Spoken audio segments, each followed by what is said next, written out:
মুর্শিদাবাদ সাগরদিঘি থানা পোস্ট কাবিলপুরের যে বেহাল রাস্তা ছিল সেই রাস্তার আজকে সেই রাস্তার শিলান্যাস করছে ওই যে খলিলুল এমপিকে দেখতে পাচ্ছেন, জঙ্গিপুরের বিধায়ক খলিলুল এমপি। এই যে পর্দা সরিয়ে দিল, শিলান্যাস আজকে শিলান্যাস হচ্ছে 14 তারিখ। এই দেখেন এই যে কাবিলপুরের যে বেহাল রাস্তা ছিল সেই রাস্তার আজকে সেই রাস্তার শিলান্যাস হচ্ছে, রাস্তা উদ্বোধন হয়ে গেল। দেখতেই পাচ্ছেন সকল মানুষ আছে। তো আমি বলবো যে এই রাস্তা কাবিলপুরের রাস্তা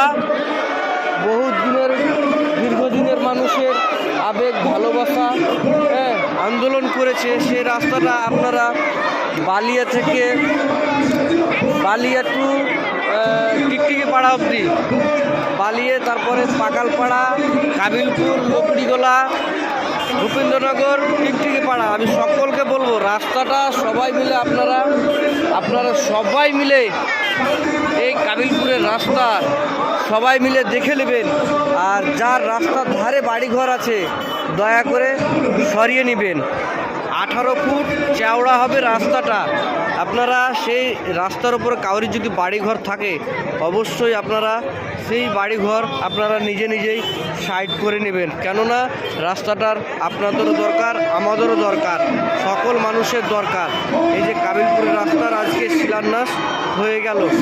ওই দেখতে পাচ্ছেন খলিলুল এমপি বেরিয়ে যাচ্ছে, শিলান্যাস হয়ে গেছে। ওই যে শিডিউল আছে, আমরা চাইবো সবাই চাইবো যেন শিডিউল অনুযায়ী যেন কাজটা পাকাপোক্তই ভালোভাবে যেন হয়। এই দেখতে পাচ্ছেন বেরিয়ে যাচ্ছে খলিলুল এমপি যাচ্ছে। এখানে কিন্তু বাইরনেরও আসার কথা ছিল, বাইরন বিশ্বাস কিন্তু এলো না। সাগরদিঘির বিধায়ক বাইরন বিশ্বাস আসার কথা ছিল কিন্তু সে এলো না। এই দেখেন তারও আসার কথা ছিল, মানুষ তাকেও দেখতে চেয়েছিল, তার মুখের কথা নিতে চেয়েছিল, তার মুখের কথা নিতে চেয়েছিল, সে কিন্তু আসেনি। এই দেখেন সব মিডিয়া এসছে কথা বলার জন্য, সব বলছে স্টেটে যান, এখান থেকে সব কথাবার্তা বলছে। দেখেন ভিডিওটা একটু লং হবে দেখবেন। ওই যে সবাই দর্শক মিলে সব খলিলুল এমপিকে ঘিরে নিয়েছে। দেখেন এই যে এখানে বাইরন বিশ্বাসেরও আসার কথা ছিল। এটা হচ্ছে কাবিলপুর বটতলার মোড়। এটা ওই ছাদের উপরে দেখেন মানুষজন সব